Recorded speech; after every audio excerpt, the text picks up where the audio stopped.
তীব্র তাপদাহে বিপর্যস্ত জনজীবন। বৃষ্টির প্রার্থনায় বরিশাল নগরীর একে স্কুল প্রাঙ্গণে ইস্তিসকার নামাজে অংশ নিয়েছেন ৫ শতাধিক মানুষ। এই বিষয়ে বিস্তারিত জানতে বরিশাল থেকে সরাসরি যুক্ত হচ্ছেন সহকর্মী শফিক মুন্সি। শফিক, সেখানকার সবশেষ খবরাখবর জানাবেন।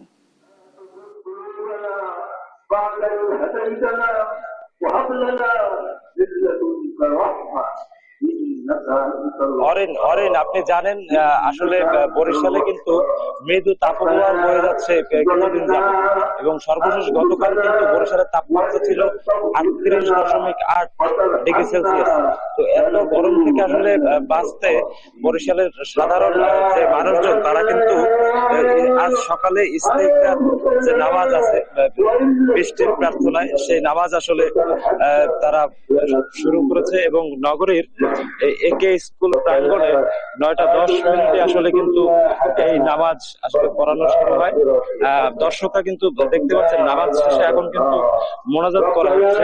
নামাজের শুরু পূর্বে কিন্তু একটু প্রাক যে আলোচনা, সেই আলোচনায় কিন্তু যে এখানকার যারা ধর্মীয় বিশেষজ্ঞ আছে তারা কিন্তু বলেছেন পাপ মুক্তির জন্য আসলে আল্লাহ তাআলার কাছে তওবা এবং ফরিয়াদ করানোর জন্য কিন্তু আসলে এই নামাজের দ্বারা আসলে ব্যবস্থা করেছেন।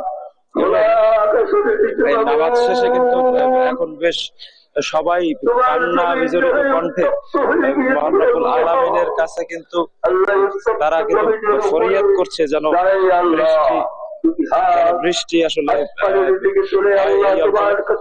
আপনি জানেন যে বরিশালে কিন্তু মৃদু তাপপ্রবাহ বয়ে যাচ্ছে, এবং বরিশালের পার্শ্ববর্তী যে বিভাগ খুলনা বিভাগে কিন্তু উচ্চ তাপ প্রবাহ বয়ে চলেছে, এবং সেখানকার যে তাপমাত্রা তা কিন্তু 40 ডিগ্রি সেলসিয়াস কিন্তু আসলে ছাড়িয়ে গিয়েছে।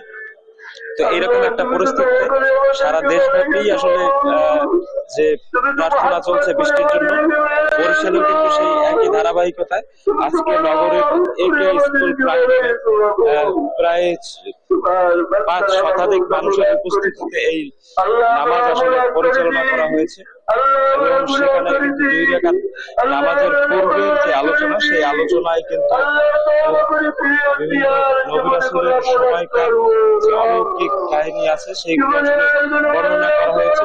একই সাথে কিন্তু এই মানুষজনকে আসলে বলা হয়েছে তারা যেন তাদের কৃত গুনাহ কাজের জন্য আল্লাহ তাআলার কাছে তওবা করে, এবং আল্লাহর কাছে কিন্তু বিনীত ভাবে যেন এই নামাজ শেষে তারা আসলে বৃষ্টির জন্য প্রার্থনা করে।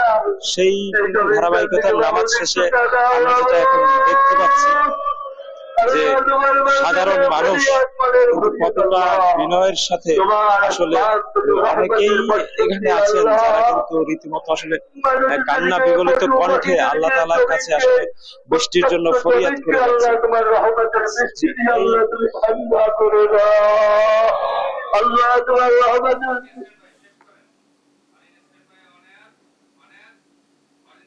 শফিক, আপনাকে ধন্যবাদ।